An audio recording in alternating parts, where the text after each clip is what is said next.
Imagine waking up in a hospital bed. You can hear everything, the beeping machines, the doctors talking, your husband's voice, but you cannot move. You cannot speak. You cannot even blink to let anyone know you are still alive. The doctors have declared you brain dead. And then you hear your husband making phone calls to life insurance companies, to his lawyer, to his mistress, discussing how much money he will get when you die, planning his new life without you. And the worst part? He is signing papers to pull your life support in 36 hours. This is not a horror movie. This is the true story of Emily Davidson, a woman who survived childbirth, survived being declared brain dead, and survived her husband's calculated plan to murder her, all while trapped inside her own body, screaming silently, fighting desperately to stay alive for her newborn twins. What happens next will shock you. How she fought back will inspire you. And the justice she got, you have to hear it to believe it. So if you want to know how Emily escaped this nightmare, how she exposed her husband's crimes, and how she turned her tragedy into a mission that is saving lives today, stay until the end. And if this story moves you, hit that like button, drop a comment telling me what you think, share it with someone who needs to hear this, and subscribe because stories like this, they need to be told. Let's begin. They say you cannot hear anything when you are brain dead. They are wrong. Security camera footage from Boston Memorial Hospital, timestamped 11:47 p.m., shows a man in an expensive charcoal suit standing at a nurse's station. He signs a document with quick practice strokes, glances at his Rolex, and walks away. His shoes click against the polished floor with the confident rhythm of someone who has just solved a problem. 14 minutes. That is how long it took him to sign the papers after doctors declared his wife brain dead. In the room behind him, monitors beep steadily around a hospital bed. An EEG machine traces a flat green line across its screen. Then, barely visible, a tiny blip appears. Then another. But the man in the suit is already gone, and nobody is watching. My name is Emily Davidson, and that man was my husband Blake. This is the story of how he tried to kill me, and how I heard every single word. But to understand that night, you need to know how we got there. You need to see what I refused to see for far too long. 6 months earlier, I stood in our suburban Boston kitchen, hands trembling as I held 2 positive pregnancy tests. Twins, after 4 years of marriage, after dozens of fertility appointments and whispered prayers, finally twins. I was 32 years old. A former graphic designer who had left her career to support Blake's rising pharmaceutical career. I told myself it was temporary, that I would go back to work once we started a family. But the family never came until now. Blake arrived home at 9:30 that night, loosening his tie as he walked through the door. "Long day," he said, dropping his briefcase on the granite counter. "I have news," I said, holding up the tests. His smile formed slowly, like ice cracking.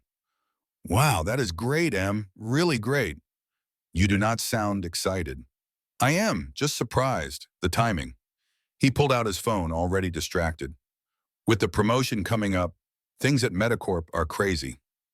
I wanted him to pull me close, to put his hand on my still flat stomach, to ask questions about due dates and nursery colors. Instead, he scrolled through emails. "Blake? Hmm? Can you look at me?" He glanced up, and for just a moment, I saw something in his eyes that made my chest tighten. Not joy, calculation. "We should celebrate," he said, the corporate smile returning. "Let me take you to dinner this weekend. Somewhere nice." That weekend never came. Blake had an investor meeting, then a board retreat, then emergency calls from the office. I started going to prenatal appointments alone, telling the nurses he was busy, watching other couples hold hands in the waiting room, and wondering when my husband had stopped being my partner. My sister Jenna noticed first. She was 28, an ER nurse with sharp eyes and zero patience for nonsense. She stopped by one afternoon and found me sitting in the empty nursery, surrounded by unopened boxes from Amazon. "Em, where is Blake?" she asked. "Working. It is 3 p.m. on a Saturday." "Big project." Jenna sat beside me on the floor, her scrubs still smelling faintly of hospital antiseptic. "I see this in the ER all the time. Partners who check out before the baby comes." They do not magically check back in later. He is just stressed about the promotion. Or he is pulling away and you are making excuses. I wanted to argue, but my throat felt too tight. Red flag number one. If you are making excuses for someone's behavior to your own family, some part of you already knows the truth. 2 weeks later, I found the earring in Blake's car. Small, silver, expensive. Not mine. That is Sloane's, Blake said when I asked, his voice smooth as glass. My executive assistant. She rides with me to client meetings. You are being paranoid. Sloane Hartley, 29 years old, MBA from Wharton, always perfectly dressed in tailored suits that probably cost more than our mortgage payment. I had met her twice at company events. She laughed at Blake's jokes before he finished them and touched his arm when she talked. I am not paranoid, I said quietly. Pregnancy hormones, Blake replied, pulling me into a hug that felt rehearsed. You are imagining things. I love you. I love our family.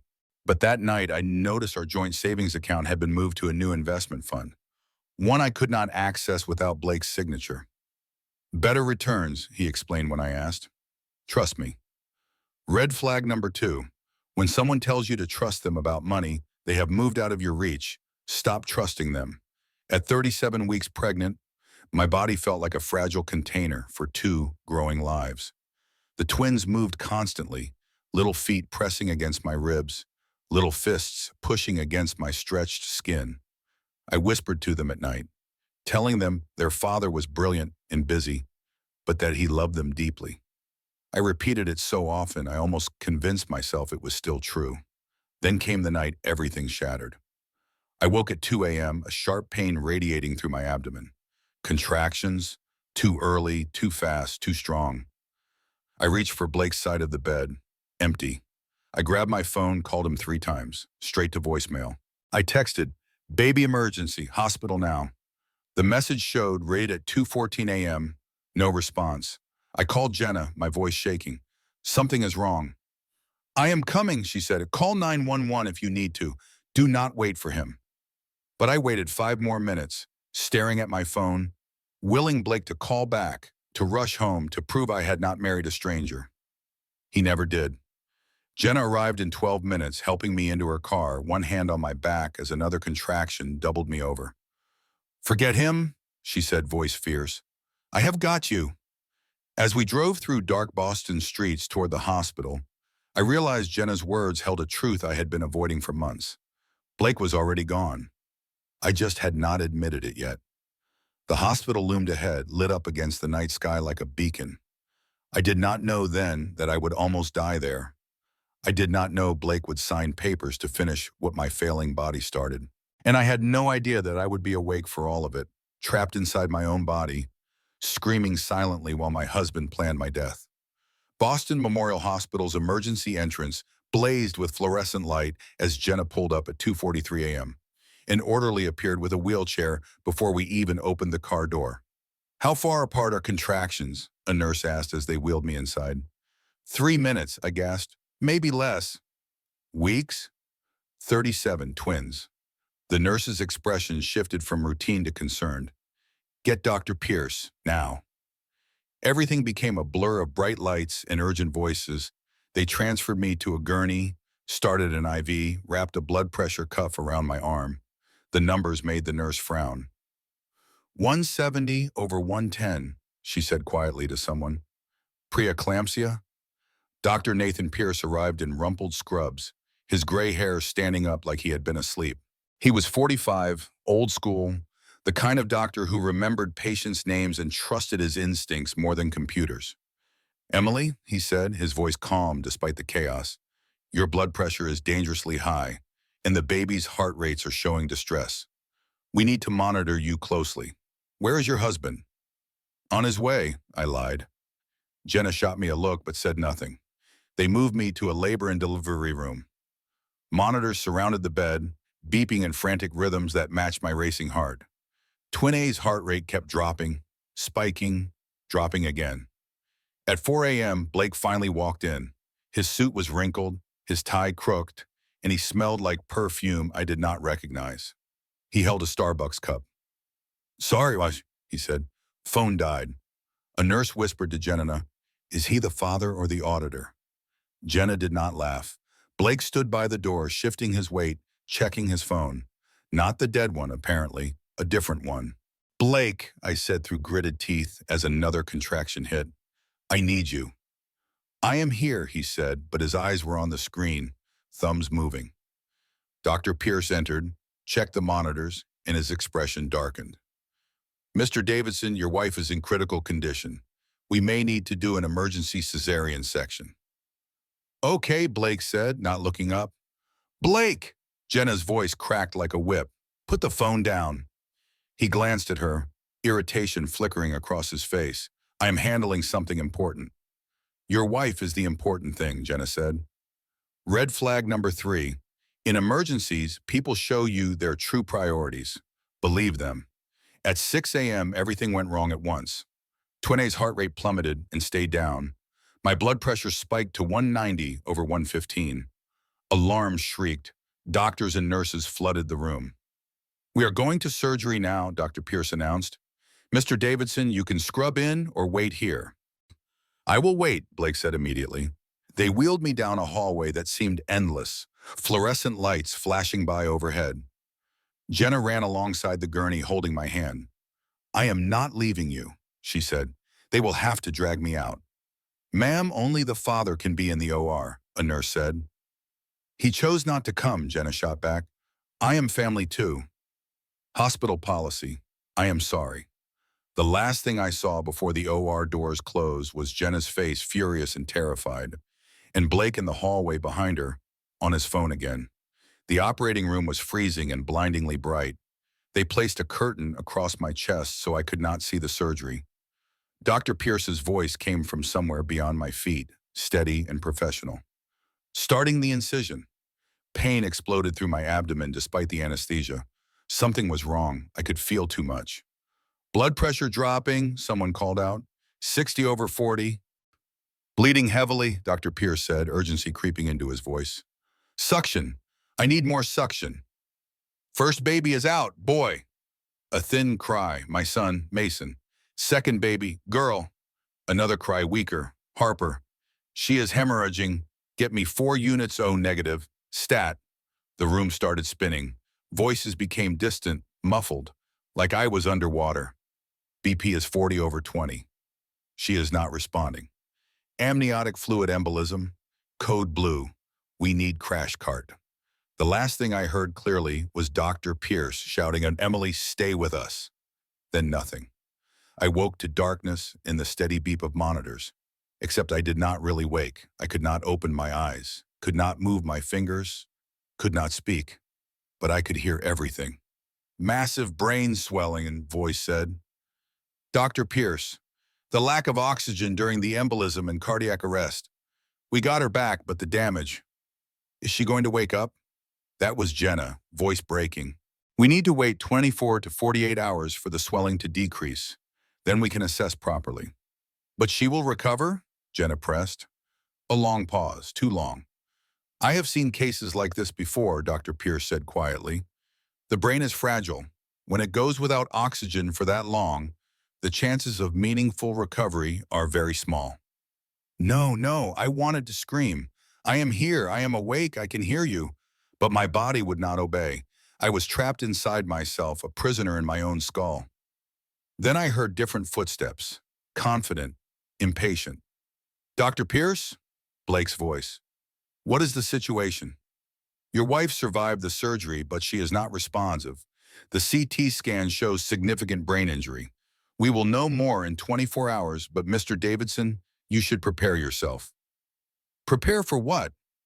"For the possibility that Emily may not wake up. Or if she does, she may not be the person you remember." Silence. Then Blake's voice, quieter, colder. "What is the prognosis if she does not improve?"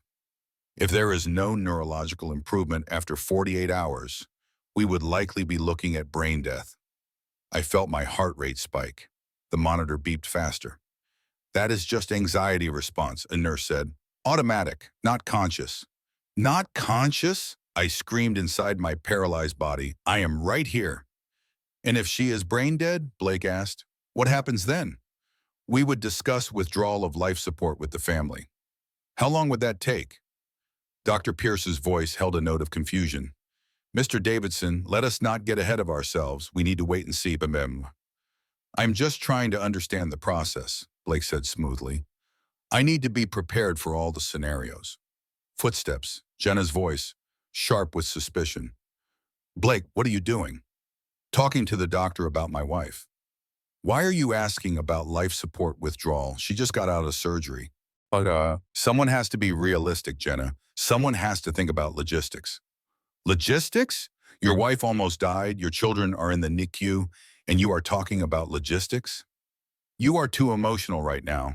Maybe you should go home and rest. I am not leaving my sister. You are upsetting the staff. Dr. Pierce, can you please explain to her that family drama is not helpful right now? I could feel the tension in the room like static electricity. Perhaps everyone should take a break, Dr. Pierce said carefully. Get some coffee. Clear your heads. We will update you both in a few hours. After they left, I lay in the darkness of my own body and finally understood. Blake did not want me to recover. He was already planning for me to die, and there was nothing I could do to stop him. Time became meaningless in the dark. I could not tell if minutes or hours passed between the beeping of monitors and the soft squeak of nurses' shoes. But I counted their visits, tracking the world outside my frozen body. A nurse checked my vitals every hour. Still no response, she would murmur to herself, adjusting my IV, smoothing my blanket with gentle hands.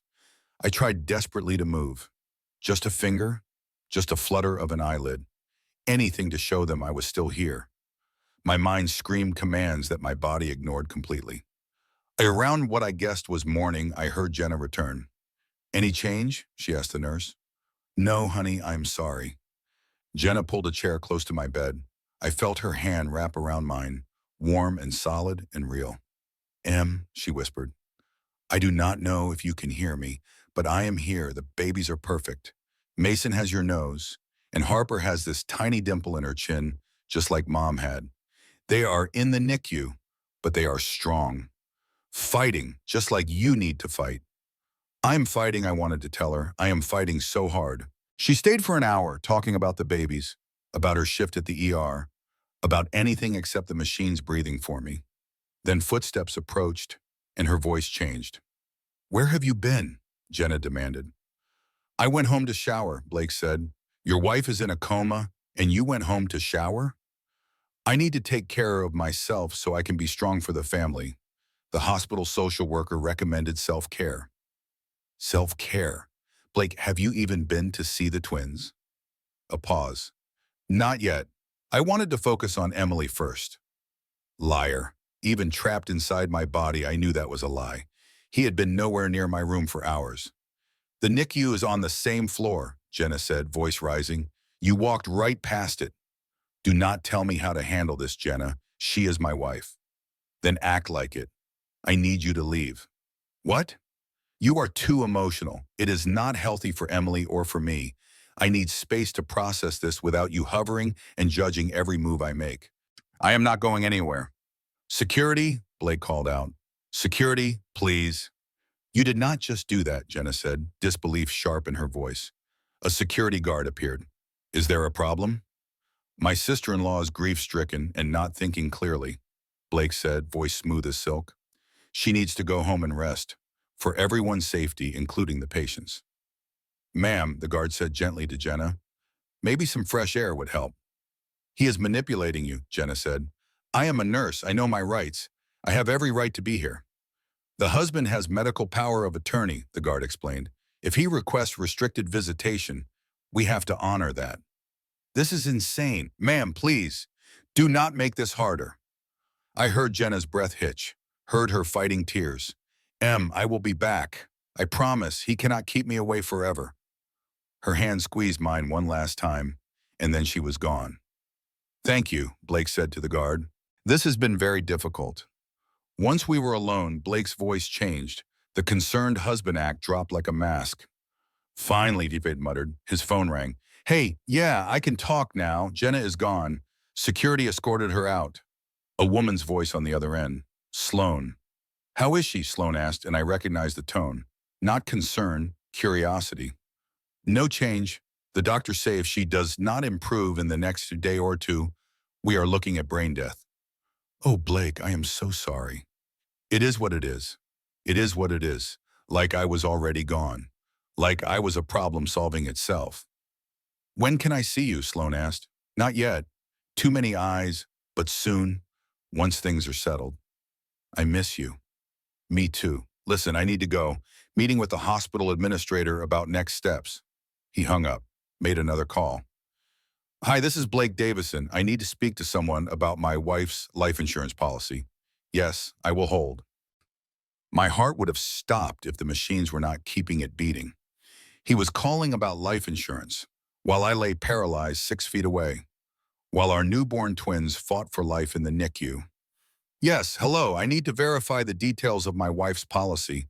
Amount, beneficiary, and if something happens while she is hospitalized, is there any waiting period or investigation? He took notes. I heard the scratch of pen on paper. Wonderful. Thank you for clarifying. I hope I will not need this information, but in a crisis, you want to be prepared. Yes. Thank you. Another call. His lawyer this time. Jim, I need to understand the estate situation if Emily does not make it. What happens to the assets? The house? The investment accounts? No, she does not have a separate will. Everything is joint or in my name. Good. That is good. A nurse entered. Blake's voice transformed instantly back to grieving husband. I'm just trying to handle logistics, he said, catching her sympathetic look. So many things to think about. Insurance, arrangements. I want to be prepared if the worst happens. Of course, Mr. Davidson, you are very strong to handle all of this. If only she knew what I could hear. If only anyone, would look closely at the EEG machine in the corner, at the tiny irregular blips that appeared when Blake spoke about insurance policies and life without me. But nobody looked. Nobody saw. And Blake walked out of the room with the confidence of a man who had just planned a murder and called it preparation. Hours blurred together. I counted the nurse visits like a prisoner counting days. 8 visits. 12. 16. Then, around what must have been evening, Dr. Pierce returned. His voice was heavy with exhaustion and something else. Resignation.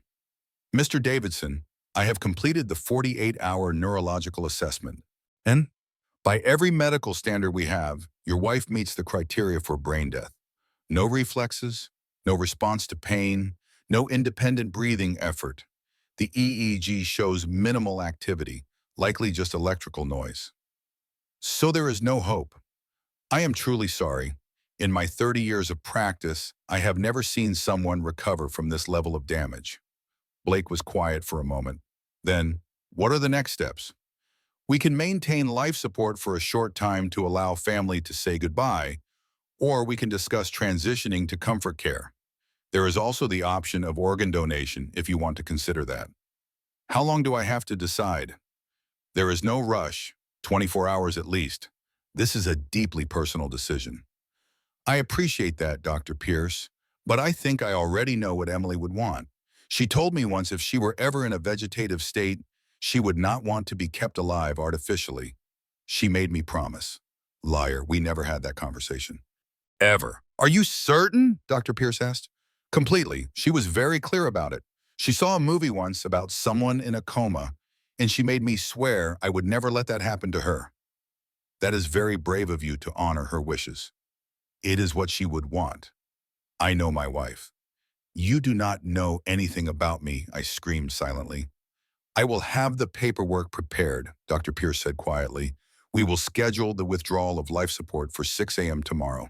That gives you tonight to be with her, to say goodbye. Thank you, doctor. I appreciate your compassion during this impossible time. After Dr. Pierce left, Blake made one more call. It is done, he told Sloan. 36 hours. Then it is over. 36 hours. That was how long I had left to live. And nobody in the world knew I was awake for every second of it. Morning arrived with the harsh efficiency of hospital routine. Nurses came and went, their voices softer now, more careful, the way people speak around the dying. Blake arrived at 9 a.m., freshly showered and dressed in a crisp white shirt. He stood by my bed for exactly 3 minutes, saying nothing, then left. I heard him in the hallway talking to Dr. Pierce. "I need to handle some work things today," Blake said. "Critical meetings I cannot cancel, but I will be back tonight to spend time with her before morning." "Of course, you need to take care of yourself too." "Where is the NICU? I should probably see the babies." "Third floor, east wing. Ask any nurse." Blake's footsteps moved in the opposite direction. Hours passed. I drifted in and out of awareness, exhausted from screaming inside my own head. Then around noon, I heard Jenna's voice at the nurse's station. "I am here to see my sister, Emily Davidson." "I am sorry, ma'am. Mr. Davidson has restricted visitation to immediate family only." "I am immediate family. I am her sister." "The restriction specifically names you. I am very sorry." "This is illegal. You cannot keep me from her." "We are following the legal next of kin's wishes. If you have concerns, you will need to speak with hospital administration." "Then get me administration. Now." An hour later, a different voice. Hospital administrator, calm and practiced at delivering bad news. "Miss Carter, I understand your frustration. But legally, a spouse has decision-making authority in medical situations. Mr. Davidson has expressed concern that your emotional state might be disruptive to his wife's care." "My emotional state? He is about to kill her." "Miss Carter, that is a very serious accusation. Check his phone records. Check who he has been calling. Life insurance companies, his lawyer, his mistress. Without evidence of abuse or coercion, we cannot override a spouse's medical decisions." "I am truly sorry." Jenna's voice broke. "She is my sister. I have known her for 32 years. He has known her for 6, and half of that time, he has been cheating on her. Please, just let me see her." "I wish I could, I truly do." After Jenna left, I cried inside my paralyzed body. She was trying so hard to save me, and I could not even blink to let her know I was still fighting. Evening came. The shift changed. New nurses, softer voices, preparing for the night. Then Blake returned at 7 p.m., dressed in a tuxedo. A nurse noticed. "Oh, do you have somewhere to be?" "Medicorp's annual Healthcare Heroes Gala," Blake said. "It is part of my new position. I really should not go, but my boss insisted I at least make an appearance. Show that life goes on." Emily would understand. Would I? Would I understand my husband attending a party while I lay here with hours left to live? "That is very difficult," the nurse said sympathetically. "But self-care is important. You cannot pour from an empty cup." "Exactly. Thank you for understanding. I will only stay an hour or two, then come straight back." He approached my bed and I felt his hand on mine. Cold. Performative. "Em," he said loudly, clearly for the nurse's benefit, "I have to go handle some work things, but I will be back soon. I love you." "I have always loved you." Then so quietly only the machines could hear, he whispered, "This will all be over soon." He left smelling of expensive cologne. Somewhere in the hospital, Jenna sat in the chapel, alone and desperate. I could not hear her, but later I would learn she was there, praying to a God she did not believe in, begging for a miracle she did not think would come. At the Ritz-Carlton Hotel, Blake stepped out of his Tesla and handed the keys to a valet. Photographers lined the red carpet leading to the ballroom. Medicorp's annual gala was the pharmaceutical industry's biggest social event of the year. Sloane waited just inside wearing a black dress that probably cost more than my first car. She touched Blake's arm, leaning close to whisper something. He laughed. A photographer caught the moment.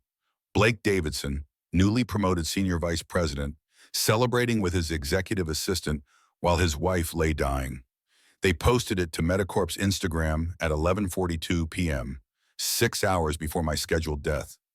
Jenna saw it at midnight. She was sitting in the hospital cafeteria, drinking burned coffee and trying to figure out what to do, when her phone buzzed with a social media alert. Someone had tagged her in a post. She opened it and felt the world tilt.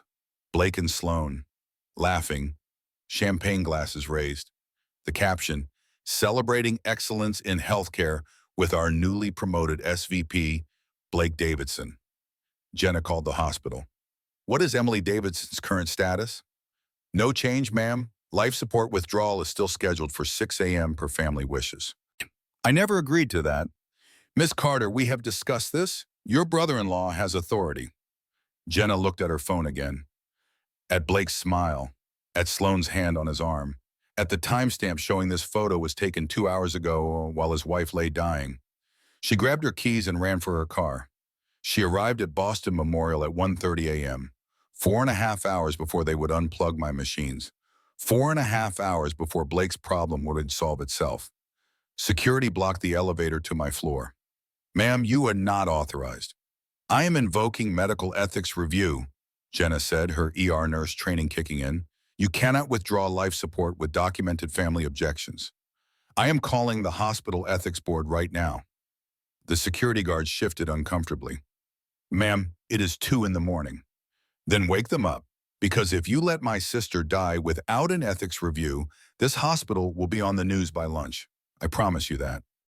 The guard picked up his phone. Within 30 minutes, the hospital administrator appeared, furious at being woken, but more furious at the potential liability. Get me the ethics committee, all of them. Conference call if you have to, and someone find Mr. Davidson, now. They found Blake at the hotel bar with Sloane, brought him back to the hospital in his tuxedo, his mask of grief slipping as he realized his perfect plan was unraveling. At 4 a.m. in a conference room that smelled like stale coffee and desperation, the ethics committee convened. 5 doctors, 2 lawyers, and 1 very angry sister facing down 1 very nervous husband. Mr. Davidson, the committee chair began, there are concerns about the timeline of your decision to withdraw life support. Blake arranged his face into wounded dignity. I am being harassed by my sister-in-law during the worst moment of my life. Jenna slid her phone across the table. Show them where you were tonight. And the committee looked at the Instagram post, at the timestamp, at Blake's smile. I made a brief appearance at a work event, Blake said quickly. My employer insisted. It was for optics. Optics, Jenna repeated. Your wife is dying, and you are worried about optics. The committee chair cleared his throat. Mr. Davidson, while we understand grief affects people differently, the timeline here is unusually rushed. We are issuing a 72-hour stay on the withdrawal order pending a secondary neurological assessment. This is ridiculous, Blake said, composure cracking. This is protocol, the chair replied firmly, especially given the family dispute. Blake's hands clenched into fists under the table. But he had no choice. He was trapped by the very corporate image he had tried to protect. In my room, the nurses whispered the news to each other. She got more time. Her sister fought for her. Jenna appeared in my doorway, and even though she was blocked from entering, she stood there and spoke anyway. I got you, Em, she whispered. I got you. Just hold on a little longer. For the first time since the surgery, something inside me relaxed. Not much, not enough to move, but enough to feel a spark of hope that maybe, just maybe, I would not die alone. Then 6 hours later, my body betrayed me again. My temperature spiked to 103.5 at noon. Alarms shrieked. Nurses rushed in, their movements urgent and practiced. She is burning up, one said, pressing a hand to my forehead. Call Dr. Pierce. Within minutes, Dr. Pierce stood over my bed, listening to my lungs through a stethoscope. His expression darkened with each breath. Hospital-acquired pneumonia, he said quietly. It is settled in her right lung. With her compromised immune system and the ventilator, this is not unexpected. What do we do? A nurse asked. Broad-spectrum antibiotics, increase the oxygen, monitor closely. He paused. But understand that without brain function to coordinate the immune response, her body cannot fight this effectively. Within hours, the infection spread. My blood pressure dropped. My oxygen saturation fell. The machines worked harder to keep my body alive, but they were fighting a losing battle. The ethics committee reconvened at 6 p.m. The patient has developed septic shock, Dr. Pierce reported, exhaustion heavy in his voice. Despite aggressive antibiotic therapy, she is deteriorating rapidly. Dr. Raymond Shaw, a committee member in his 60s with the confidence of someone who had never doubted himself, spoke up. Gentlemen, we are prolonging suffering.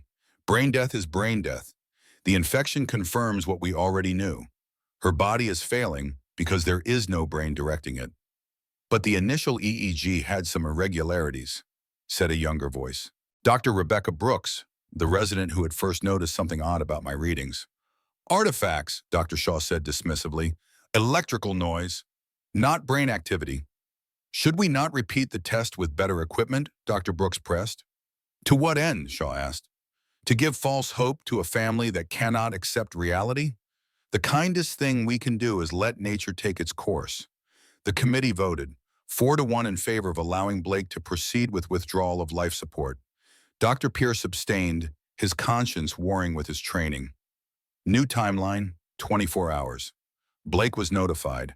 He arrived at 7 p.m. alone this time, having apparently learned his lesson about bringing his mistress to the hospital. I appreciate the committee's wisdom, he told Dr. Pierce. This is what Emily would have wanted. No extraordinary measures. No prolonging the inevitable. The withdrawal is scheduled for tomorrow at 6 p.m., Dr. Pierce said. That gives you time to say goodbye. Blake's relief was almost palpable. Meanwhile, 3 floors down in the hospital chapel, Jenna sat alone. She had not slept in 2 days.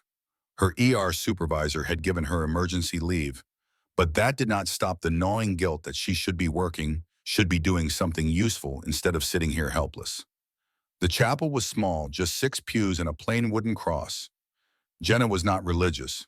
Their mother had been, before cancer took her when Jenna was 20. After that, God felt like a story people told themselves to feel less afraid. But tonight, she had nowhere else to turn. A priest sat down beside her, old, wearing casual clothes instead of robes. Can I help? Unless you are a lawyer, a doctor, or God himself, probably not, Jenna said. The priest smiled. I am one of those 3. Father Paul, I volunteer here, and you look like someone carrying the weight of the world. Jenna laughed bitterly. Just my sister's life. No pressure. She told him everything. The suspicious husband, the life insurance calls, the gala, the withdrawn life support order, the infection that was killing Emily while Blake planned his next chapter. What do you think I should do? She asked finally. Father Paul was quiet for a moment. I think you are already doing it, fighting, refusing to accept injustice. Sometimes God's miracles look like people showing up when you need them. He pulled out a business card. My niece is an attorney. She handles medical rights cases. Pro bono work mostly. I cannot promise anything, but call her. Jenna took the card. Rachel Thompson, attorney at law. She called immediately. Miss Thompson, my name is Jenna Carter. Your uncle, Father Paul, gave me your number. I know it is late, but my sister is being murdered, and I have less than 24 hours to stop it. Rachel Thompson's voice was sharp, alert. Tell me everything, quickly. I had Jenna talk for 15 minutes, barely pausing for breath. Rachel asked pointed questions, taking notes. Okay, Rachel said finally. This is not open and shut, but there are enough procedural irregularities to file an emergency injunction. The restricted visitation, the rushed timeline, the financial motive. But Jenna, you need to understand something. Even if we win, we are only buying time. If your sister really is brain dead, then legally he has the right to make this decision. She is not brain dead. I know it. I feel it. Feelings are not evidence. We need proof. Then how do we get it? Rachel was quiet for a moment. We need someone inside. Someone who can access her medical records, monitor her responses, document anything that suggests consciousness. Do you know anyone? Jenna thought of Dr. Brooks, the young resident who had questioned the EEG readings. Maybe. I might know someone. Then find them. Tonight. Because tomorrow might be too late. Jenna hung up and ran for the hospital stairs. She found Dr. Brooks in the residence lounge at 3 a.m., hunched over a tablet, reviewing patient files. Dr. Brooks? The young doctor looked up, startled. Miss Carter? You are not supposed to be on this floor. I know. I need your help. Please. Just 5 minutes. Something in Jenna's voice made Dr. Brooks set down the tablet. What do you need? You saw something on my sister's EEG. You questioned it. Dr. Brooks glanced around nervously. It was probably nothing. Artifacts, electrical interference. But you were not sure. No, I was not sure. What if it was not artifacts? What if there is brain activity there and the equipment is just too old to pick it up clearly? That would be highly unusual. So is everything else about this case. Please, can you retest her with better equipment without telling anyone? Dr. Brooks chewed her lip. If I get caught going behind the attending physician's orders, I could lose my residency. If you do nothing, my sister dies. And if you are right, if there is brain activity there, then we are not just ending life support. We are committing murder. The word hung between them. Finally, Dr. Brooks nodded. Okay, but we have to be careful and fast. They went to my room at 4 a.m. when the hallways were quiet and the night shift was focused on their rounds. Dr. Brooks wheeled in a newer EEG machine from the equipment room. This is going to take about 20 minutes, she whispered to Jenna. She placed the electrodes carefully on my scalp, adjusting them with precision. The machine hummed to life, tracing green waves across the screen. At first nothing, just the flat, irregular lines that had condemned me. Then Dr. Brooks adjusted the sensitivity. And there it was, small, weak, but undeniably there. Brain activity, not artifacts, not noise. Actual neural firing buried beneath a threshold that the old equipment could not detect. Oh my God, Dr. Brooks breathed. Oh my God, there is activity. She is in there. Jenna grabbed my hand. Emily, if you can hear me, I need you to try. Try as hard as you can to move something. Anything. I screamed every command I had at my frozen body. Move, move, please, God, move. My right index finger twitched, barely, so slightly that if they had not been watching with desperate attention, they would have missed it. But they saw. She moved, Jenna sobbed. She moved. Do it again, please. I gathered every ounce of will I had left. The finger twitched again. Dr. Brooks was already on her phone. Dr. Pierce, I know it is early, but you need to come to room 412 immediately. Emily Davidson is showing neurological responses. Within minutes, the room filled with people. Dr. Pierce, still in sweatpants and a t-shirt. 3 nurses, the night supervisor. Everyone staring at the EEG machine like it was performing a miracle in real time. This is impossible, Dr. Pierce said, but his voice held wonder instead of disbelief. Her previous EEGs showed almost no activity. The machine was set too low, Dr. Brooks explained, voice shaking. I turned up the sensitivity. The activity was there all along. We just were not seeing it.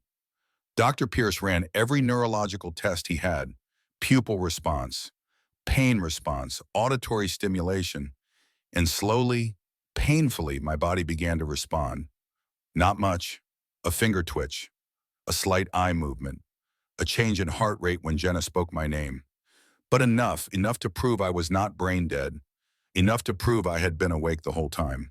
At 6:30 a.m., as dawn broke over Boston, Dr. Pierce made a phone call. Mr. Davidson, I need you to come to the hospital immediately. Your wife is showing signs of neurological recovery. There was a long pause. Then Blake's voice, carefully neutral. That is wonderful. I will be right there. But I could hear it, the fear underneath the performance.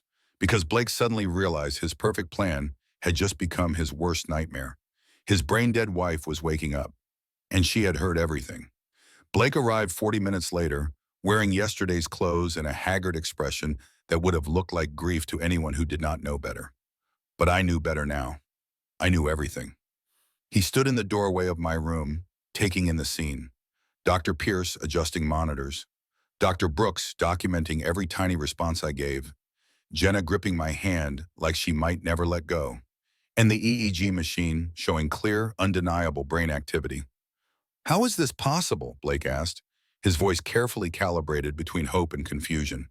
We are still determining that, Dr. Pierce said, but Emily is showing consistent neurological responses. She is not brain dead, Mr. Davidson. She never was. Blake's jaw tightened almost imperceptibly. That is incredible. What a miracle. Jenna turned to face him, eyes blazing. Where were you? At home, resting. Dr. Pierce called and I came immediately. You were at a hotel, were you not? Same one as the night of the gala? Jenna, this is not the time, Dr. Pierce interjected. Can we please focus on the patient? They ran more tests. I passed them. Slowly, weakly, but I passed them. When Dr. Pierce asked me to blink once for yes, twice for no, I managed it. When he asked if I was in pain, I blinked once. When he asked if I could hear him, I blinked so hard, tears leaked from my eyes. Emily, Dr. Pierce said gently, you have been through something extraordinary. You are experiencing what we call locked-in syndrome. You are conscious, but your body is not responding normally yet. Do you understand? One blink. Yes, we are going to help you. Physical therapy, speech therapy, everything you need. But it is going to take time. Are you comfortable right now? One blink. Blake stepped forward. Sweetheart, I am so glad you are okay. I was so worried. My heart rate spiked on the monitor. Dr. Brooks noticed immediately. Mr. Davison, step back, please. She is showing signs of distress. I am her husband. I should be able to comfort her. You are doing the opposite, Jenna said. Look at the monitors. Blake's expression flickered with something dangerous before smoothing back to concern. Emily is just confused. The trauma, the medication. Dr. Pierce held up a hand. Let us try something. Emily, I'm going to ask you a few questions. Remember, one blink for yes, two for no. Do you know where you are? One blink. Do you know what happened to you? One blink. Do you remember the delivery? One blink. Dr. Pierce hesitated, glancing at Blake, then back to me. Emily, have you been aware? During your coma, could you hear what was happening around you? One blink, emphatic, clear. The room went silent. That is impossible, Blake said. She was brain dead. She was never brain dead, Dr. Brooks said quietly. She was locked in, conscious but unable to move. There is a significant difference. Blake's face went pale. How long? How long was she aware? Dr. Pierce's expression was grave. Given her consistent responses and the brain activity we are seeing, possibly the entire time. Blake stumbled backward because he understood what that meant. I had heard him research life insurance. I had heard his calls with Sloan. I had heard him sign the papers to end my life. I had heard everything. I need some air, Blake said, and fled the room. Jenna leaned close to me, tears streaming. He tried to kill you. We know, and we are going to prove it. Just keep fighting. Can you do that? One blink. The easiest answer I had ever given. Over the next hours, my body slowly remembered how to function. The paralysis was not permanent, Dr. Pierce explained. My brain had been traumatized and swollen, compressing the pathways that controlled movement. As the swelling decreased and the brain healed, function was returning. By afternoon, I could move my right hand more deliberately. By evening, I could turn my head slightly. By the next morning, I could squeeze Jenna's hand hard enough for her to feel it. You are coming back, she whispered. You are really coming back. But Blake was unraveling. He paced the hallways, making frantic phone calls. Rachel Thompson, the attorney Jenna had hired, arrived that afternoon. She was 35, with sharp eyes and an even sharper mind. Emily, she said, sitting beside my bed, I am Rachel. Your sister called me. I understand you have been through something unthinkable, and I want to help you. But I need to know, do you want to press charges against your husband? One blink. Yes. Do you remember specific conversations that show intent to harm you? One blink. Will you be able to testify either in writing or eventually verbally about what you heard? One blink. Rachel smiled. Then we have a case. Attempted murder, insurance fraud, medical coercion. He is going to prison, Emily. I promise you that. But Blake had one more card to play. That evening, while I was in physical therapy trying to move my legs, Blake filed emergency custody papers. His argument, Emily is incapacitated and unable to care for the children. Maternal family, Jenna, is unstable and has harassed hospital staff. In the children's best interest, he should have sole custody. His lawyer submitted evidence. Recordings of Jenna yelling at hospital staff. Her forcible removal from the ICU. Her aggressive behavior during the ethics committee meeting. And her work schedule showing long ER shifts that would make childcare difficult. The family court judge, seeing only Blake's carefully constructed narrative and Emily's still serious medical condition, granted temporary sole custody pending a full hearing. When Jenna found out, she collapsed in the hallway. He took them, she sobbed. He took Mason and Harper. I am so sorry. I tried to stop him, but the judge believed him. My heart monitor went wild. Alarms shrieked. Nurses rushed in. She is having a panic attack, Dr. Pierce said, administering a sedative. Everyone out, now. As the medication pulled me under, my last conscious thought was that Blake had taken the only things that mattered, and I was still too weak to fight back. When I woke hours later, Rachel Thompson was there with Jenna. Both looked exhausted but determined. Emily, listen to me, Rachel said. He won this round, but we are going to win the war. The moment you can speak, even just a few words, we are filing for emergency custody reversal. And we are going to use every word you heard, every call he made, every moment of consciousness you experienced to bury him. Jenna added, Dr. Brooks has been documenting your entire recovery, every brainwave, every movement. We have proof you were aware, and Blake does not know we have it yet. Rachel continued, he thinks he has time. He thinks you will take months to recover enough to testify. But Dr. Pierce says you are healing faster than anyone expected. Speech could return within weeks, so we wait. We let him think he is safe, and then we strike. I blinked once. Yes. Then I did something I had not been able to do before. I smiled. It was small, lopsided, barely visible, but it was there, and it was real. Jenna gasped. Em, you smiled. You actually smiled.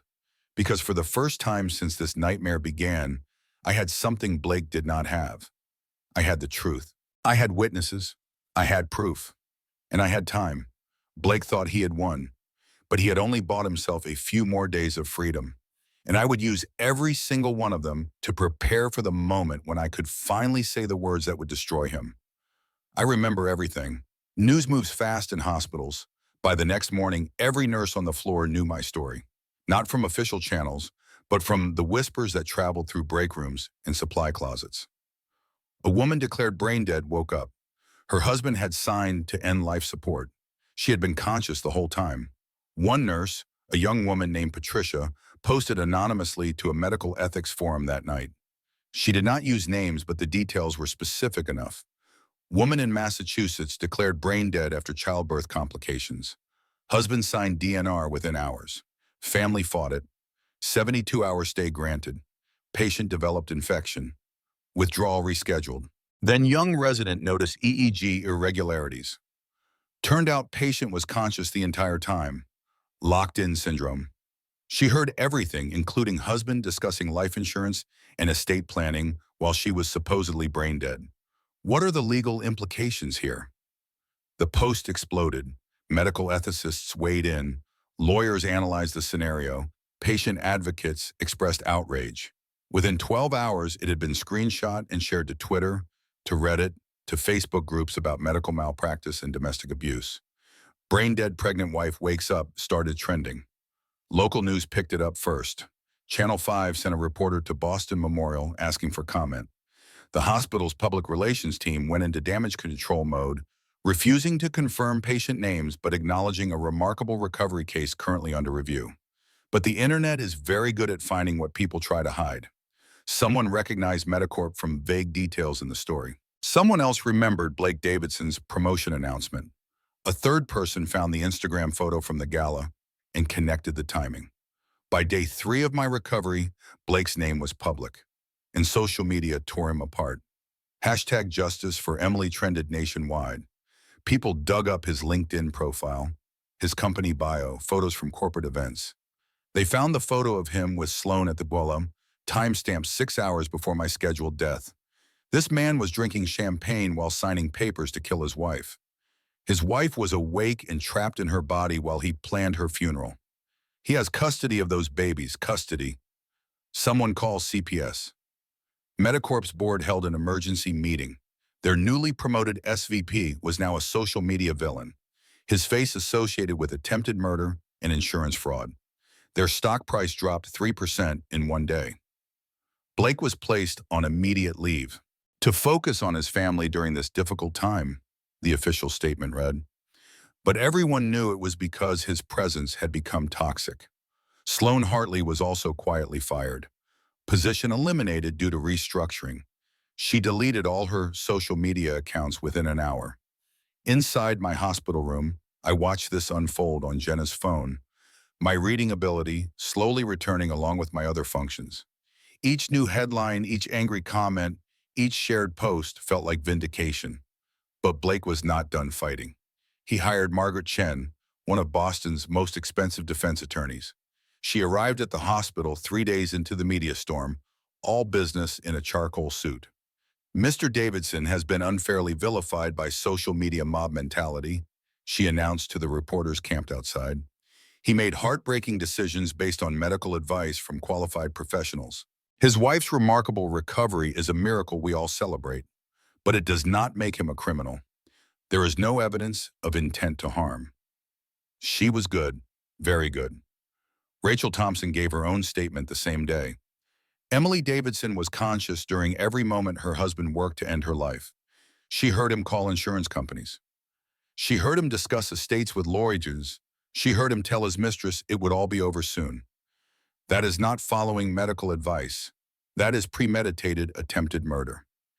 The media frenzy intensified. Inside my room, I was improving daily. By day 5, I could lift both arms. By day 7, I could speak, though my voice was weak and raspy from the ventilator damage. My first words were to Jenna, "My babies." She burst into tears. "They are okay, Em. They are perfect, and we are going to get them back, I promise." Dr. Pierce ran more tests, documenting everything. My cognitive function was returning. My memories were intact. I could recall specific conversations, specific dates, specific details. Everything that mattered. Rachel worked 18-hour days building the case.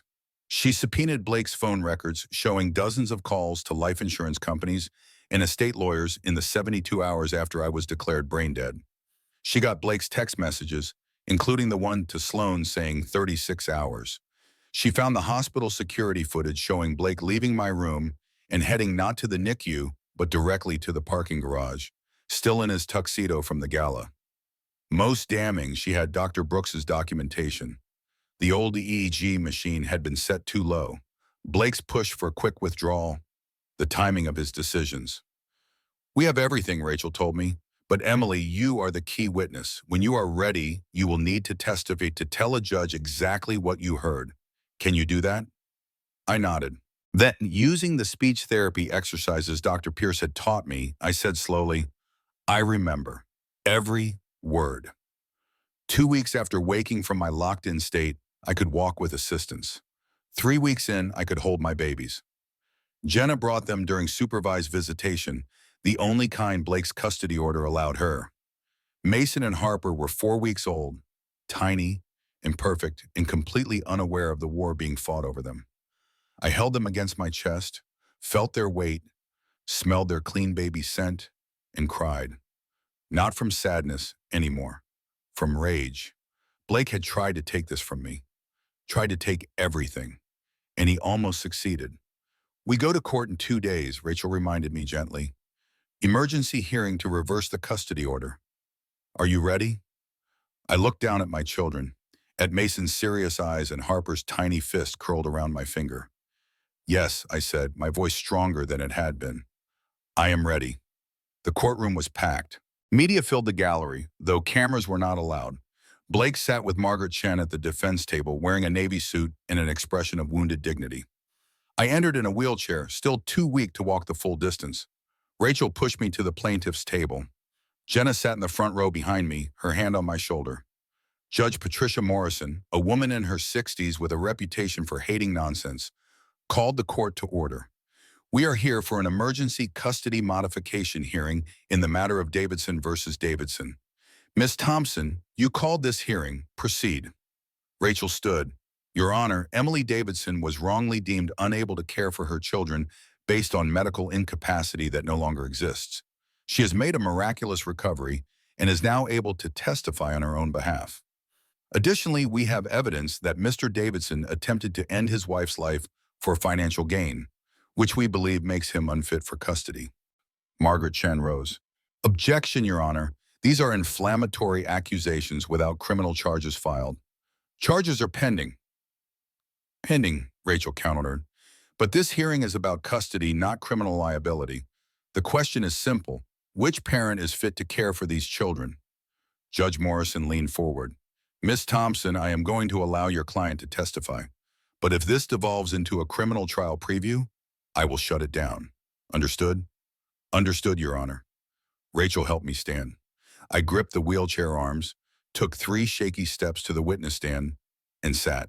The bailiff swore me in. Mrs. Davidson, Rachel began, can you describe your medical condition during the days following your children's birth? I took a breath, and then I told them everything.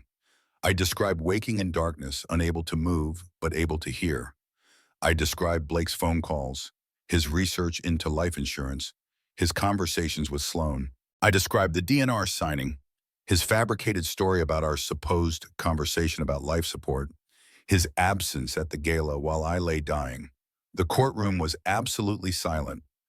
And during this time, Rachel asked, were you conscious? Aware? Yes, completely aware. Did you want life support withdrawn? No, I was fighting to stay alive. For my children. Did you ever have a conversation with your husband about withdrawing life support if you were incapacitated? Never, he lied about that. Margaret Chen's cross-examination was brief and careful. She could not challenge my medical records or the documented brain activity. She could not explain away the phone calls or texts. Instead, she went for sympathy. Mrs. Davidson, is it possible you misunderstood what you heard? That in your traumatized state, you interpreted innocent actions as malicious? I looked directly at Blake for the first time since entering the courtroom. I heard him tell his mistress it would all be over in 36 hours. What part of that is innocent? Gasps from the gallery. I heard him ask about life insurance payouts while I was supposedly dying. What part of that is innocent? Mrs. Davidson. I heard him choose a party over holding my hand, choose champagne over checking on his children, choose his career over his family. He did not make heartbreaking decisions. He made calculated ones. Judge Morrison called for a brief recess. When we returned, her decision was swift. I am granting emergency sole custody to Emily Davidson. Mr. Davidson will have supervised visitation twice weekly pending the outcome of criminal proceedings. If charges are filed and convicted, all parental rights may be terminated. Blake stood. Your Honor, this is Mr. Davidson, sit down. I have reviewed the evidence. Your wife was conscious while you worked to end her life. Whether that rises to criminal intent is for another court to decide. But I will not leave children in the care of someone who values insurance money over their mother's life. We are adjourned. The gavel fell. Jenna hugged me so hard I could barely breathe. Rachel smiled, exhausted and triumphant. Blake stormed out, Margaret Chen struggling to keep up. And for the first time in 6 weeks, I felt something close to peace. My children were mine. The truth was public, and Blake's perfect life was over. But we were not done yet, because custody was just the beginning. Now came justice. The district attorney's office moved quickly once Judge Morrison's ruling became public. Within 3 days, they filed formal charges against Blake Davidson. Attempted murder, insurance fraud, medical coercion, and perjury. His bail hearing was set for the following week. I attended, still using a wheelchair but growing stronger daily. The courtroom was even more packed than before, with news crews camped outside and court TV requesting permission to broadcast. Blake entered in an orange jumpsuit, his hands cuffed.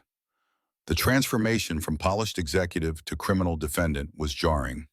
He kept his eyes down, refusing to look at me. The prosecutor, a sharp woman named Claire Rodriguez, laid out the evidence methodically. Blake's phone records showing 32 calls to life insurance companies and estate lawyers in the 72 hours after I was declared brain dead. Text messages to Sloan including problem solving itself and nature taking its course. Hospital security footage contradicting his claims about visiting the NICU. Financial records showing he had increased my life insurance policy to $3 million just 2 months before delivery. This was not a grieving husband following medical advice, Claire said. This was a calculated attempt to murder his wife for financial gain, believing she would never wake to testify against him. Margaret Chen argued for reasonable bail. My client has no criminal record. He is a respected businessman. He will not flee. He has 3 million reasons to flee, Claire countered. That is the insurance payout he stood to gain. He has the means, the motive, and has already shown a willingness to eliminate obstacles. Judge Anderson set bail at $2 million. Blake could not make it. His assets were frozen pending the insurance fraud investigation, and Medicorp had distanced itself completely. Even his parents, wealthy Connecticut socialites, refused to help. You made your choices, his mother told reporters outside the courthouse. Now live with them. Blake was remanded to custody. As they led him away, he finally looked at me, not with love or remorse, with pure hatred. I had survived, and in doing so, I had destroyed him. I should have felt afraid. Instead, I felt powerful. Over the next 3 months, I continued my recovery. Physical therapy 5 days a week, speech therapy to strengthen my voice, counseling to process the trauma of being locked inside my body while my husband planned my death. The therapist, Dr. Susan Wright, helped me understand that what I experienced had a name: locked-in syndrome combined with post-traumatic stress disorder. You were fully conscious but completely paralyzed, she explained. Unable to communicate, unable to move, unable to escape. That is a uniquely terrifying form of trauma. She was right. I had nightmares where I was trapped again, screaming inside my head while the world moved on without me. I woke gasping, needing to move my arms and legs just to prove I could. But I also had my children, Mason and Harper, growing and thriving. Mason smiled now, a gummy grin that lit up his whole face. Harper had figured out how to grab things, her tiny fist closing around my finger with surprising strength. I hired a nanny with the money from selling the house Blake and I had shared. I wanted no part of that life anymore. Jenna and I found a small apartment near her place, cozy and safe in ours. Blake's trial was set for December, 6 months after the delivery. By then I was walking without assistance. My voice was strong, my memories were sharp. I was ready. The trial lasted 3 weeks. The prosecution called dozens of witnesses. Dr. Pierce testified about the rushed timeline and Blake's suspicious questions. Dr. Brooks described finding the brain activity everyone else had missed. Nurses recalled Blake's absence from the NICU and his cold demeanor. Jenna testified about being banned from my room, about finding Blake's Instagram post from the gala, about fighting the ethics committee while Blake was drinking champagne. Rachel presented the phone records, the text, the financial documents. Every piece of evidence building an undeniable picture of premeditation. But the moment everyone waited for was my testimony. I took the stand on day 12 of the trial. The courtroom was silent as I was sworn in. Claire Rodriguez approached with gentle professionalism. Mrs. Davidson, can you describe the moment you realized you were conscious but unable to move? I took a breath. I woke up in darkness. I could hear voices, feel sensations, but I could not respond. I tried to scream, to move, to do anything, but my body would not obey. Were you aware of your surroundings? Completely. I heard every conversation, every monitor beep, every footstep. Did you hear your husband's conversations during this time? Yes. Can you describe what you heard? I looked at Blake. He stared at the table, jaw tight. I heard him call life insurance companies asking about payout timelines. I heard him tell his lawyer he needed to understand the estate distribution if I died. I heard him tell his mistress that the problem was solving itself and it would all be over in 36 hours. Gasp from the gallery. Did you hear him sign the do not resuscitate order? Yes, the doctor asked if he was sure. He said I had made him promise to never keep me alive artificially. That was a lie. We never had that conversation. How did that make you feel? Terrified, powerless. I was screaming inside my own head, begging someone to realize I was still there. But nobody could hear me. My voice cracked. Claire handed me water. What did you think was going to happen? I thought I was going to die. I thought Blake would succeed, and nobody would ever know the truth. But you survived.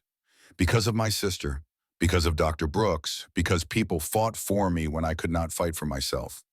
Margaret Chen's cross-examination was brutal. She suggested my memories were distorted by trauma, that I misheard or misinterpreted in my confused state, that grief and anger were making me see malice where there was only difficult decision-making. But I held firm because I had not misunderstood anything. I had heard every word with perfect clarity. After 3 weeks, the case went to the jury. They deliberated for 6 hours. When they returned, the forewoman stood. In the matter of the Commonwealth versus Blake Davidson, on the charge of attempted murder, how do you find? Guilty. Blake's head dropped. On the charge of insurance fraud? Guilty. On the charge of medical coercion? Guilty. Blake's lawyer grabbed his arm as he started to stand, fury contorting his face. Judge Anderson scheduled sentencing for 2 weeks later. Blake was remanded without bail. At the sentencing hearing, I read a victim impact statement. Blake Davidson tried to erase me. He tried to take my voice, my life, my children, my future. He almost succeeded. But I survived. And now the whole world knows what he did. My children will grow up knowing their mother fought to stay alive for them. They will know the difference between love and manipulation, between sacrifice and selfishness. Blake took months of my life, but I am taking the rest of his. Judge Anderson sentenced him to 12 years in prison. With good behavior, he would serve at least 8. Mr. Davidson, the judge said, you had every advantage: wealth, education, opportunity, and you chose to use those advantages to attempt to murder a helpless woman for financial gain. You do not deserve leniency. Blake was led away in chains. He did not look back. Outside the courthouse, reporters swarmed. I gave one statement. This is not just my story. This is a warning. Financial abuse, medical coercion, and gaslighting happen every day. If you are in a relationship where you are defending someone's behavior more than enjoying their presence, that is not love. That is a hostage situation. Get help, get out. Your life is worth more than someone else's convenience. The clip went viral. Domestic violence organizations used it in training materials. Medical schools added my case to their ethics curricula. Massachusetts passed Emily's law, requiring notification of all immediate family members before life support withdrawal and mandatory ethics review for all brain death declarations. My suffering had created real change. 6 months after the trial, I stood in that same courthouse for a different hearing. Blake's parental rights termination. He was brought from prison via video link. He looked smaller somehow, diminished. Do you wish to contest this termination? Judge Morrison asked him. Blake was silent for a long moment. Then quietly, no. Then by the power vested in me by the Commonwealth of Massachusetts, Blake Davidson's parental rights to Mason Davidson and Harper Davidson are hereby terminated. He will have no contact, no visitation, no legal claim. This decision is final. It was over. Truly, finally over. 1 year after the delivery that nearly killed me, I stood in a conference room at Boston Medical Ethics Review Board's annual symposium. The room held 200 healthcare professionals, ethicists, lawyers, and patient advocates. Dr. Pierce introduced me. Emily Davidson's case changed how we approach brain death assessments and family communication. But more importantly, she is here to tell you something we all need to hear, that our patients are people, not statistics, and sometimes they can hear us even when we think they cannot. I stepped to the podium. Mason and Harper were with Jenna in the hotel room, napping after a morning at the aquarium. They were 16 months old now, walking and babbling and completely perfect. Good afternoon. My name is Emily Davidson. I was declared brain dead after delivering my twins. My husband signed papers to withdraw my life support, and I was awake for all of it. I told them my story, not for sympathy, but for education. I explained locked-in syndrome, how easy it is to miss, how devastating the consequences can be. The EEG machine was set too low, I said. That simple setting error almost cost me my life. Now, thanks to Dr. Rebecca Brooks and the protocol she developed, ICUs across the country are using more sensitive equipment in multiple assessment methods. Dr. Brooks sat in the front row smiling. She had won awards for her work, published papers, become a leading voice in neurology despite still being a resident. My case had launched her career, and she used that platform to save others.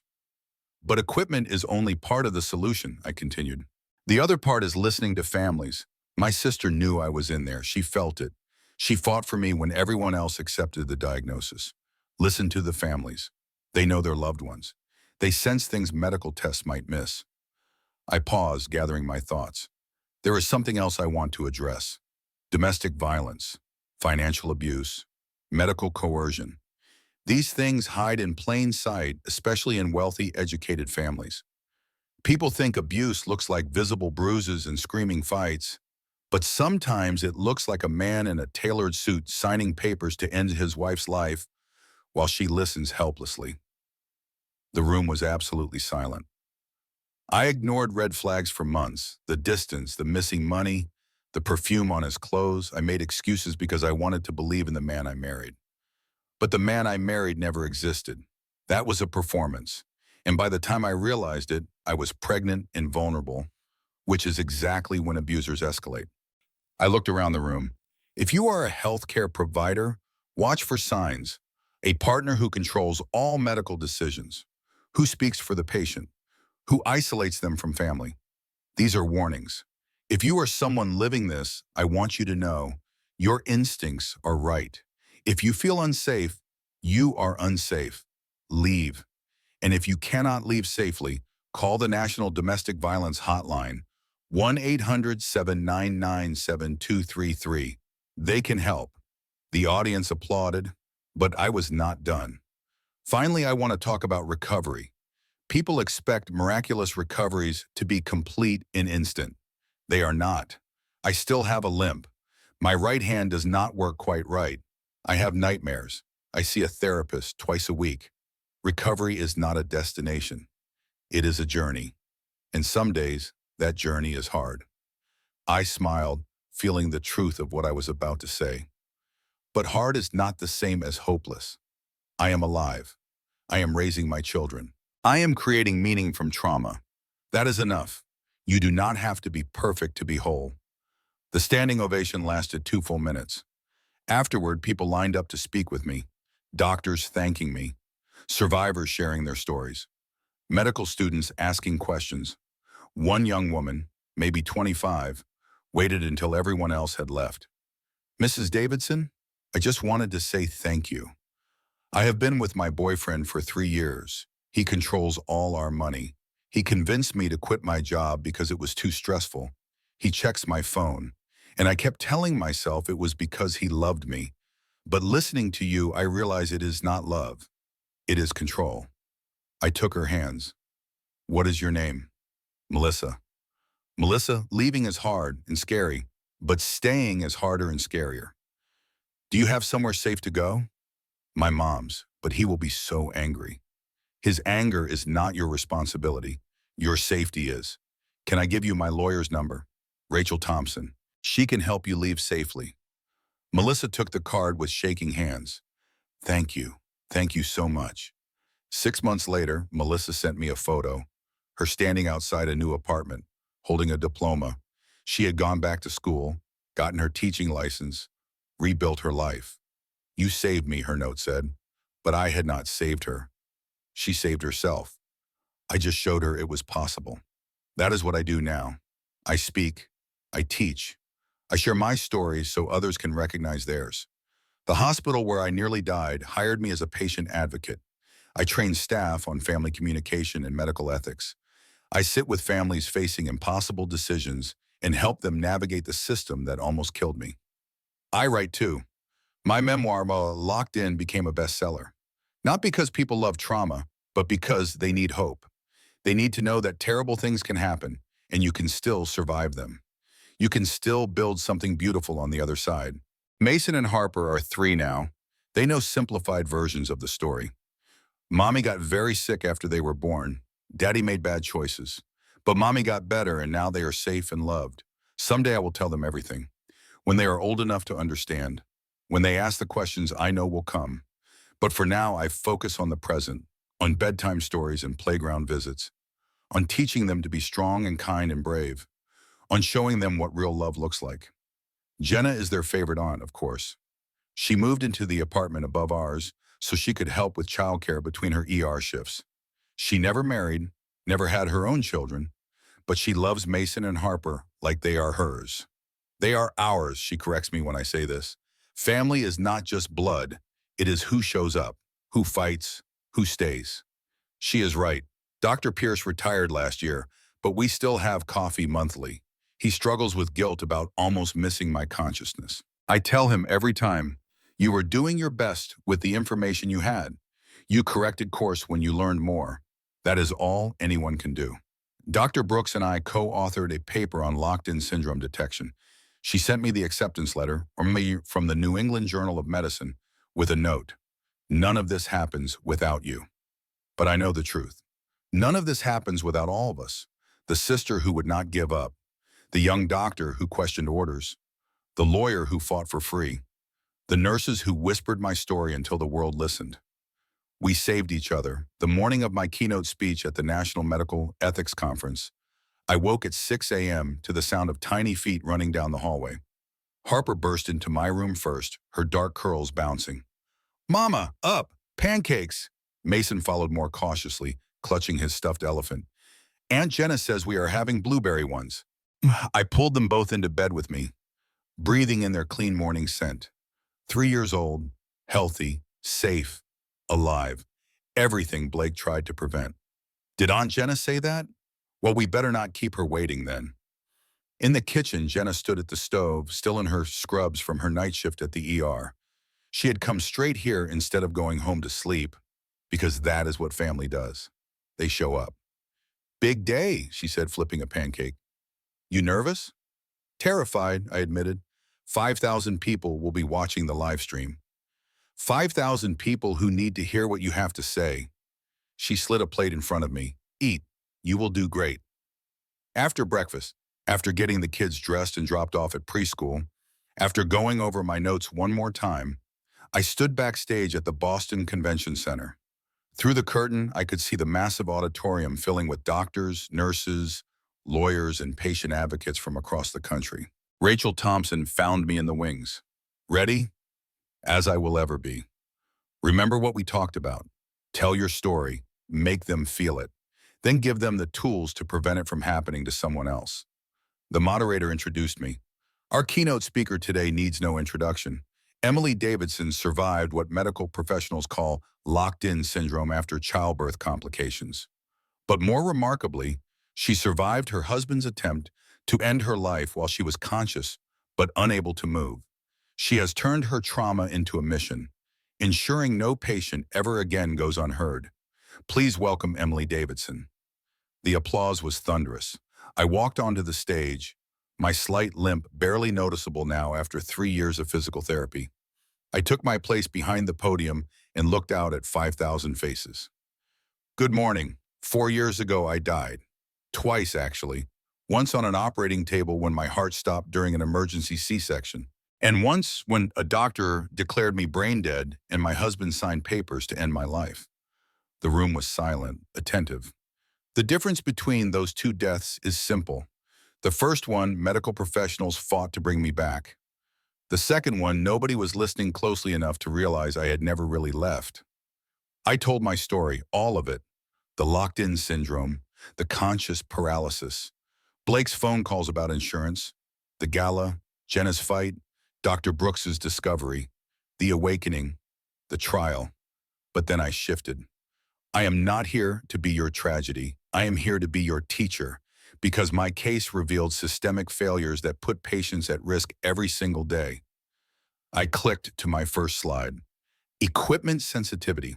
The EEG machine that almost killed me was set too low. Standard protocol at the time. Now, thanks to Dr. Brooks's protocols, sensitivity settings are checked and verified by 2 separate technicians before any brain death assessment. Next slide. Family communication. My husband was able to exclude my sister from all medical decisions because he was my legal spouse. No one questioned why he would ban his wife's closest family member. Now, Emily's law in Massachusetts requires notification of all immediate family members before life support withdrawal, regardless of spousal objection. Next slide. Ethics review timing. The original ethics committee gave Blake 72 hours. That delay saved my life, but it was granted reluctantly. Now it is mandatory protocol for any case with family disputes. I went through 15 specific policy changes that had come from my case, changes that had already saved lives. But policy is not enough, I said. You need to know how to see what is hiding in plain sight. How to recognize when a patient might be conscious despite appearing brain dead. How to spot domestic violence in medical settings. How to question authority when something feels wrong. I spent 20 minutes teaching them specific signs, specific questions, specific interventions. Then I got to the part that mattered most. There is a young woman in this audience right now who is being abused. Statistically, there has to be. And she is sitting there thinking, but my situation is different. My partner is educated, successful, respected. This does not apply to me. I paused, letting that sink in. That was me. I was that woman. I ignored red flags because they came wrapped in expensive suits and corporate titles. I made excuses because I wanted to believe the fantasy was real. I looked directly into the camera that was live streaming this to thousands more watching online. If you are that woman, hear me. Your instincts are right. If you feel unsafe, you are unsafe. It does not matter how much money he makes or what his colleagues think of him. What matters is how he treats you when nobody is watching. And if that treatment makes you feel small, controlled, or afraid, that is abuse. I gave them resources, phone numbers, organizations, support systems, and to the healthcare providers in this room. You will see these patients. Partners who answer all questions for them, who never leave their side, who get angry when you suggest speaking to the patient alone. Those are red flags. Trust your instincts. Create opportunities for private conversations. Document everything. You might save a life. I finished with this. Recovery is not a fairy tale ending. It is a daily choice. I choose to walk even though my leg hurts. I choose to speak even though my voice still cracks. I choose to live loudly and visibly even though part of me wants to hide. Because silence protected my abuser. Shame protected my abuser. Secrecy protected my abuser. But truth? Truth destroyed him. The standing ovation lasted 5 minutes. Afterward, the line of people waiting to speak with me stretched out the door. Survivors, doctors, nurses, each with their own story, each looking for hope.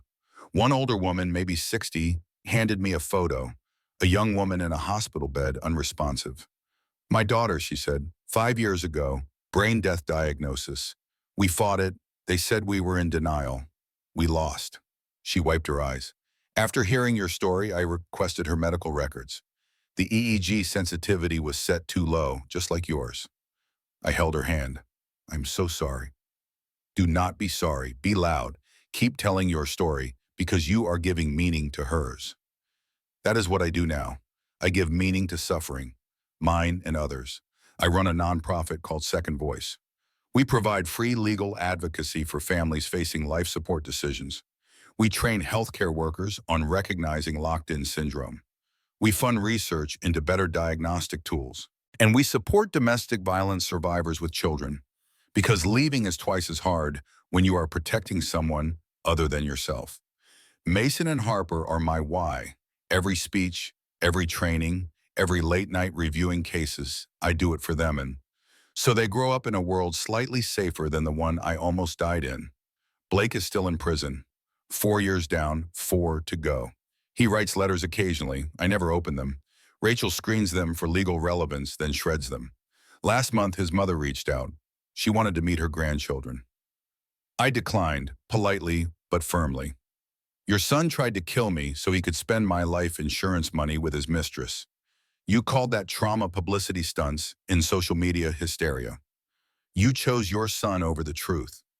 That choice has consequences. The consequence is you do not get access to my children. She threatened to sue for grandparent rights. Rachel shut that down in one letter.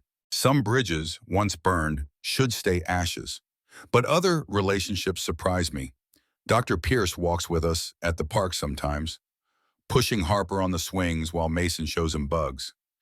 He still carries guilt, but he channels it into better medicine. He volunteers with Second Voice, reviewing cases, catching what others might miss. Dr. Brooks is engaged now to a pediatric surgeon she met at a medical conference. I'm invited to the wedding. She credits my case with teaching her the most important lesson of her career. Always question. Always look closer. Always trust your instincts even when everyone else says you are wrong.